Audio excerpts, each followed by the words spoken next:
Welcome to this week's Down Home with Tina. So very excited to be with you.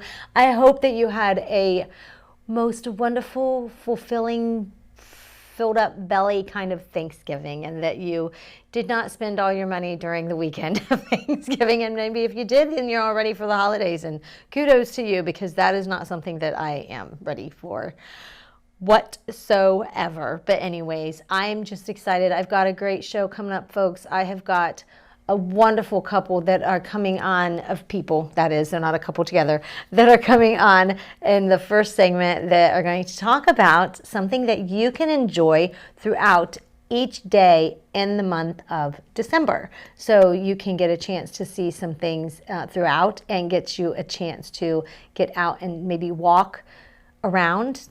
And I know that we never know what the weather's going to be. It's just always up and down. However, if it's a cold, brisk day, sometimes what we need to do is just get all bundled up and take a walk. And that's all I'm going to tell you, because I want you to watch to see what is coming up next. And then I also have my first responder of the month, and we're going to find out a little bit about him and see what it is that he does. And folks, don't go anywhere. It's Down Home with Tina, and I'll be right back.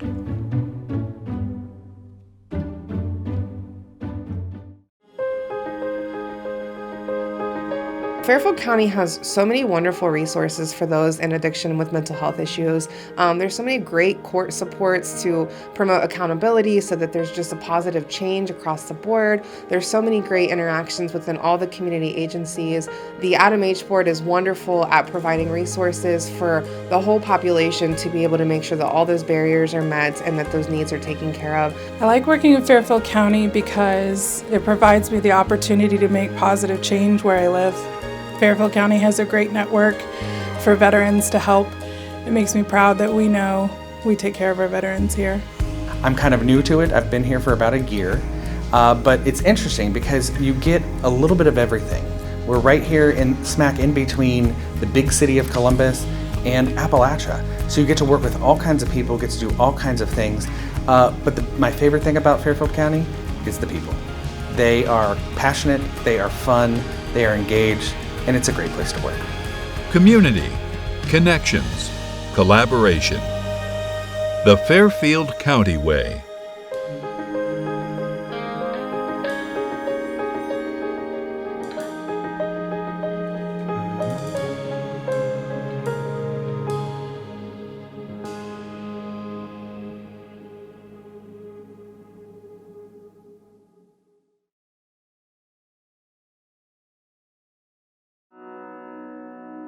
The Frankie Smith Funeral Home and Crematory in Lancaster and the Johnson Smith Funeral Home in Baltimore have a long and wonderful history of serving our community. Feel free to give us a call at 740-653-0652. Stop in and see us at either of our two locations, 405 North Columbus Street in Lancaster and 207 South Main Street in Baltimore. Respect for tradition, regard for change.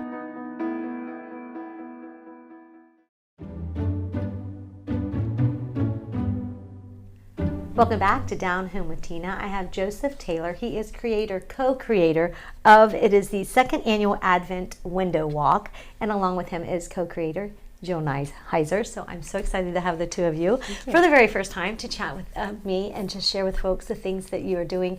And I think it's so cool because we got to talk with Joseph a little bit before we got started. And being an Advent Window Walk, I'm trying to think, where do we want to begin first? Let's begin with, what is Advent? I'm sure there's somebody out there that might be like, okay, you see the Advent calendars. Sure. I've seen them and I'm like, what's Advent? I mean, I grew up in church and all that stuff, so I kind of had an idea, but I think my idea was kind of what it really is. Would you like to share, absolutely, Jill? Yeah. So really it's just an anticipation, right, of something big and wonderful yet to come. And so if you kind of picture an Advent calendar, sometimes they had little doors that you would open and you get little treats, and of course as the days move on, your treats might be getting a little bigger. And it's something to look forward to each day as you build up to the day. That's right. And so I think I don't know. I think probably originally it was something geared towards children, but I think some of us big kids like things like that as well. So this is kind of what we're doing. You know, it's like these windows are almost like that little door that you open each day and see what's inside. Yeah. So with that, we're going to find out a little bit more from Joseph. Joseph, you are the creator, as I had said. Why did you decide to bring something like this to Lancaster? So first I saw the Christmas episode of Rick Steves' Europe, and in that he goes around to a bunch of different countries just to see like what their traditions are for Christmas time. Mm-hmm. And in this tiny village in Switzerland, he showed that they had this Advent window project, and each of the homes would light up a window that had artwork in it for each night of Advent leading up to Christmas. And I think every night, if not like most of the nights, people would also open up their homes and have hot drinks and sweets to just sort of have like a neighborhood party. Mm-hmm. And then fast forward, it's COVID, and I decided that I just need to get out of the house and walk around more because I'm going stir crazy. And taking the same path every day, I was just thinking like, well, these houses would look pretty cool. Like this project is totally doable in this neighborhood, but the problem is that I don't know anybody. So I just started knocking on doors, and it was totally outside my comfort zone. I'm normally a very shy person, but one of the people I met was Jill, and I've made a lot of other friends too through this project, but everyone was on board immediately. And so that's how it got started. Mm-hmm. And where exactly is this taking place? It's and I know that. What will you share with folks where the area is that this is going to be? Because it is a walk, and we'll find out more about, of course, the days and more details. Where exactly and is because it's a walk, we wanted it in a specific neighborhood just so that people could walk. It didn't have to be something where you're hiking for miles to find these windows. Where's the next beautiful window? Oh, what a way to celebrate Christmas. No, it's so just at the top of High Street down to Broad Street, just that city block. But then it also goes from Main Street all the way to King. So that's about 4 blocks there. And it's just a couple of windows in each little part of those neighborhoods, and so yeah. This year we actually added some over further down on Chestnut. Oh yeah, so we did. It extends from King to East Chestnut. I had forgotten that, because last year was so much fun, and people were catching on, and they were like, "Hey, how do we get in on this?" So I had forgotten that we got to extend it a little bit this year. Now, being a walk, this is for people to do so on their own free will and time, correct? So do you have a map that's going to be available for folks to be able to go to or look at and see? Or are you just going to say, you know what, start here and you'll know what windows to look for? That could be kind of fun too. Absolutely. Well, we've got these nifty yard signs that we're going to have out in front of each home. So if you don't have the ability to access the map online, you can just kind of drive around downtown Lancaster and find these. But if you want to find our map, you can find it on Facebook or Instagram at Advent Window Walk, and you can also find it at adventwindowwalk.com. So how many homes and windows are you going to have then? 25 officially, but I think it's 24 homes, and then the Decorative Art Center is joining us, and they're lighting up on the 25th. But then one of the things that Joseph was sharing was about how the Georgian is also going to be involved during Hanukkah. And then during Kwanzaa, I can't remember the other building that you were saying was going to... The County Auditor's Office. That's right. The one that's at the corner of High and Main. Okay. So you want to share a little bit more about the details of some of the windows, because you two being participants in this, and so on December 1st, it begins December 1st, obviously, right? And then, so what is to be expected, and what are some of the fun things that maybe are a little different this year than what you didn't have from last year? So when we were planning for this year, we did a survey to find out how people felt about how things went, like what worked, what could be improved upon. And one of the things we decided on was to do a theme this year.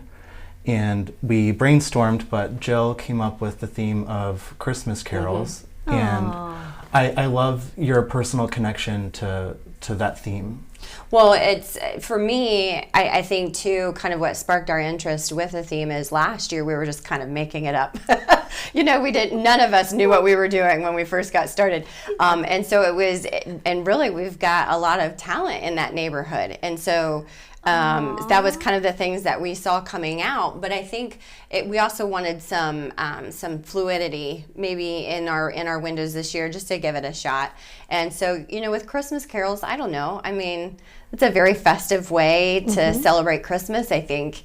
It seems like everybody knows most of the words to them, or the tune at least. And so, being in the historic district too. We thought it would be a neat idea to kind of do some of your older carols, like, so you've got, your more of your pop culture and things like that coming along these days, but we thought if we could stick kind of back to the basics of, the historical carols. And so everybody got to choose a carol, and we're going to just kind of do our interpretation of it. And I believe we're listing the information of that too, aren't we? Some of the personal reasons behind how they decorated their window. Okay. So the map will include what carol inspired each window. And then also on the yard sign, you can scan one of these QR codes, will take you to a YouTube link, and you can listen to the song while you look at the window. Yeah. Oh, that is really nice. Very, very, very nice. And you are who's day one? I'm day one. You're day one. Okay. Do we have to make people wait to come to see and walk around? So the reveal is officially at 6:00 on December 1st. Yes, and so but some of us did have to practice a few days before to make sure the window lit, and we weren't all like waiting around for something spectacular, and we're all like, oh, Yeah. So are these windows so elaborate that where you have it ready to go and you just have like a drape over it, and then you kind of like the big reveal like that? Not as kind of dramatic? Not as dramatic as that. But one of the things that we did learn from last year was not everybody knew what to go out and get to decorate a window. And we all kind of went in a different direction with it. And then this year what we decided to do, Joseph had everyone involved in the Advent walk and said, come on over to my house. We're going to do a little bit of a workshop. Those of you that, had some different materials that you used, you're working with tissue paper, or you're working with like a black cardboard, or you're working with, mine specifically was chalk paint that I just put right on my window. And so it was just a way that we could learn from each other, how to light it, what kind of lights should we use to really make it stand out so that everybody can see every part of the window. And so that was very helpful. I think everybody involved was very happy and benefited from that a lot. So every day there's going to be a new window that's revealed. And it's at 6:00 every day? The reveal of the new window each night is at 6:00 sharp. It is. Okay. But once a window's already lit up, it's just going to come on whenever it's dark outside. Okay, yes. So like hers is at December 1st. I'm the second night, so it's December 2nd at 6:00. But her window's also going to be lit up that night too. So it stays lit up for all. So like by the end, we've got 27, including Hanukkah and Kwanzaa. And these are side to side, by like as close, like it's the trail of, right? So yours, and then he'll go. One of the things that we thought through. Because that would be, there's a part of that you say, that of course that would be a very genius idea.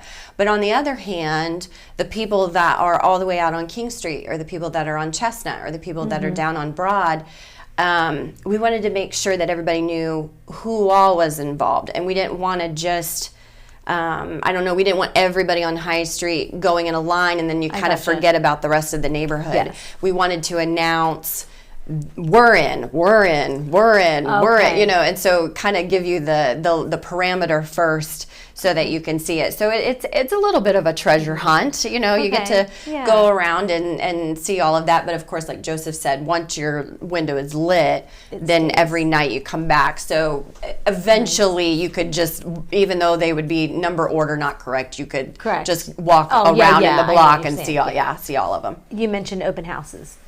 Yeah, so some of the homes are going to have open houses on their reveal night. Okay. And that's just nice because you can have someplace warm to come in from the cold, which is something that we learned the hard way last year. Yes. And it's just going to be casual, like hot drinks and sweets, but it's a nice way to have some community bonding in the neighborhood. Absolutely, absolutely. Next year, you might have more people that will say, I want to be a part of that, and then you might have to draw names. Yeah, or double updates, like. Yeah, No, or that would be a fun problem, though. It would be. It really would be. I think that's one of the things I've loved so much about this event in particular is the community and the relationships, not only built in our neighborhood, but then the people that came in to see it. For those nights that we were outside, we got to visit with new people, and now we get to have them in our homes. And I think, I don't know, I've loved that about living in downtown Lancaster, is that it becomes family, really. And so we want people to come and see us and spend some time with us. So Anybody have any questions at all or whatsoever, can they contact one of you about it, and how would they contact you? You can contact both of us on Facebook or Instagram, or adventwindowwalk@gmail.com. Alrighty, it begins on the big reveal on December 1st. Thank you both so very much. I'm so excited. Thanks for having us. I can't wait thank you to very see much. it too as well. And folks, don't go anywhere. I'll be right back. It's my first responder of the month. It is Down Him with Tina. Dagger Law has more than 110 years of experience in nearly every aspect of the law. When we're not just helping clients, we're helping the community. You'll see us at festivals, sporting events, and around town, because we live and work here too. We are your neighbors, and we want to help you when you need it. When we help each other, we're stronger. Our community is stronger. Creating a strong, vibrant, healthy, and safe community is everyone's responsibility, and we take the responsibility seriously. We are local, we are trusted, we are experienced.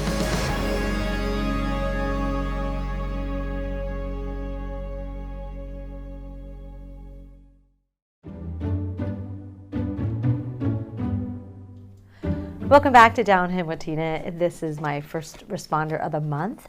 I have Brandon Peters with me. First responder of the month is brought to you by Bay Food Market. And I'm so excited because I have known Brandon for quite some time. As a matter of fact, I didn't realize that he, with the Fairfield County Sheriff's Office, was a school resource officer until I recently had come into and hang out with his parents that are in North Carolina. And I was just like, would he want to be my first responder of the month? And they were like, I don't know, let's see. And so I am so excited that we could coordinate it and get you on here to be here as that. But before I go there, I want to talk a little bit because you're also a veteran. Correct. Oh my goodness, I could have done both. I could have done first responder of the month and the veteran month all in one show. No, we'll save that time for somebody else. But I do want to recognize you as that as well. Well, thank so you. what branch of the military? I was in the Army Reserves. Okay. I joined right after high school, 2011, and I deployed to Guantanamo Bay, Cuba in 2014 and 2015. Okay. And what was that like? It was a military prison, so it was interesting as a 21-year-old, brand new 21-year-old, experiencing that. It was different. What was your job? Military police. It was, okay, yeah, I kind of figured when you said that, but I want to make sure. Military police, all right. Yeah, I could not imagine what that would have been like for you. So it was interesting, that's all. I'll say that. Is that one of the only places that you did so travel to in the that was reserves? my deployment. Okay. So I was there for just over a year, well, under a year. Yeah. Let me ask you, because this is just something I'm curious about, and I'm wondering how many others are. Basic training, how is basic training in the military? Back then, I guess it's already been, goodness, 12 years ago now. But so for me, it was called OSET, so I do my basic training and my AIT, which is your job, all in one. So it's 19 weeks straight. Oh, okay, okay. Because typically it would be the 8 and 8/16, so you went 3 weeks longer, but they put those together. Yep, they combine it together. Because of it being probably military police training. Yep. Is that why? It was a little different than what it would and then typically be? females were also combined in our OSET or basic training. Oh, okay. And what was that like? Is it? Do they give you those cards and say, "I need a timeout card"? I've heard things like that, or is it not when I was in? Not yours. Not when you were in, or when you were there, and what you did maybe no, to it. It was pretty similar to most other people's experiences. Basic training. Yeah. Yeah. So I was telling Brandon and everybody that I have worked at a juvenile detention center, and I tell these kids, because they think I'm just Miss T and I'm just coming in and I'm just, all not dressed up or anything, my makeup, and I'm just not military, So I make sure I tell them that I am a veteran, and that I used to be told when you're in the military to drop and give me 20 if you do something wrong. They don't have to do that. I'm like, so I like to say that and if I would have left there, I would have gone to jail, military jail. And they look at me and I go, yeah. So when I sign that dotted line to be and fight for my country, so I know it's different from the situation they're in, because they've done something that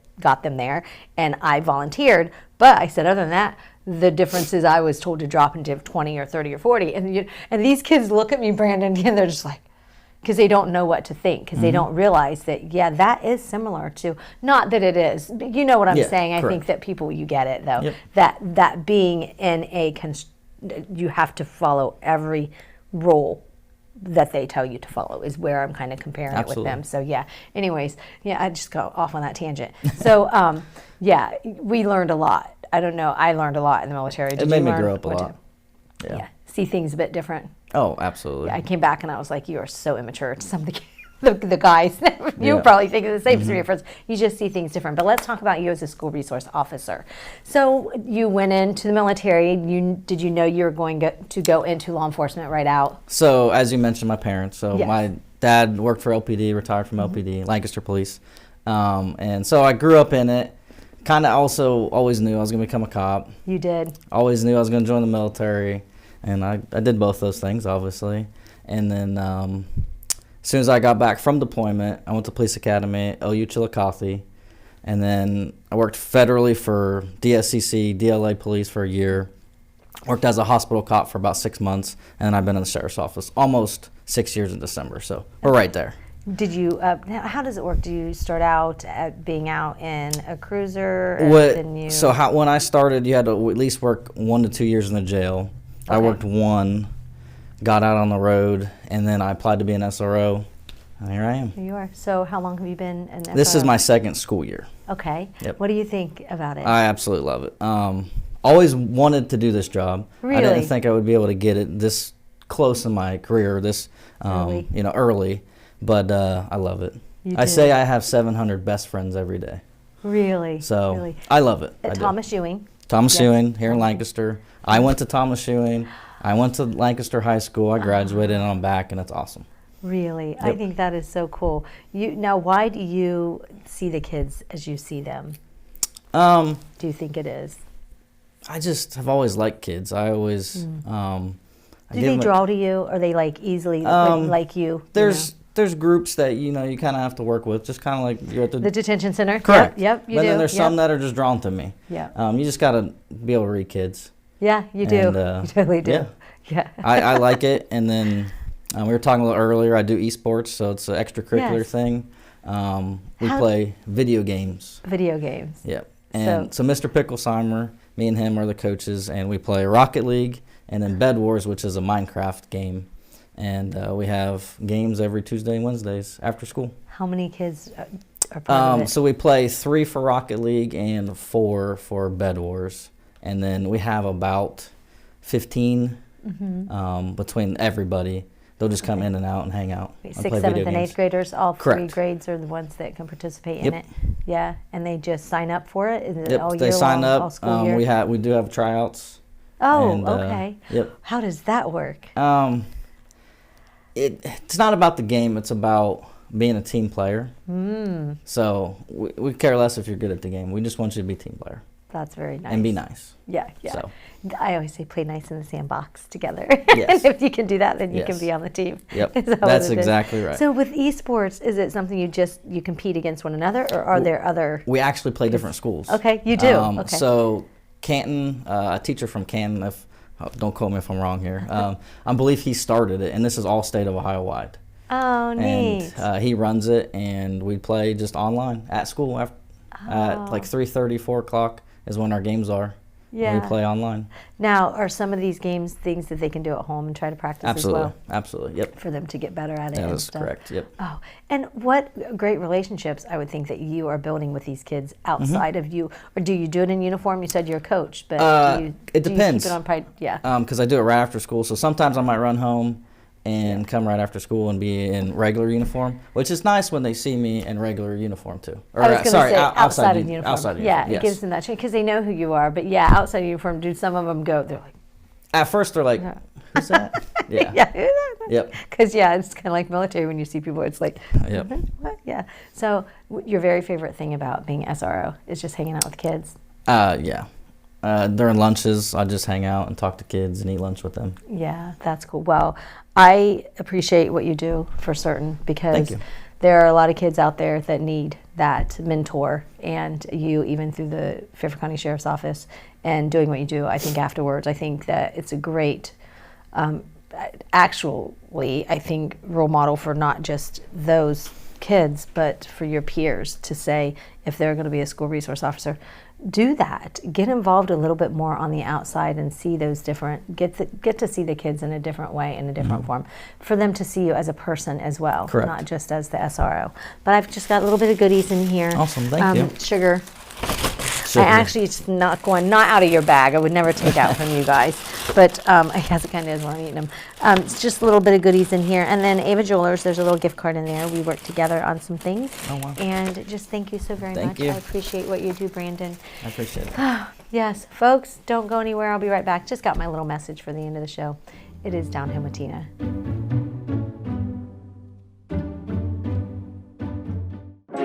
Bay Food Market is Fairfield County's source for high-quality, locally sourced meats. The meat case is always full of quality fresh beef, pork, gourmet burgers, and gourmet brats for you and your family to enjoy. Bay Food Market cures and smokes their own hams, bacon, and sausage. Visit Bay Food Market at the corner of Maple and Walnut Streets in Lancaster and discover the Bay Food Market difference. Open daily 8 a.m. to 6 p.m., closed Thursday and Sunday. Bay Food Market, proudly serving Fairfield County families for more than 90 years.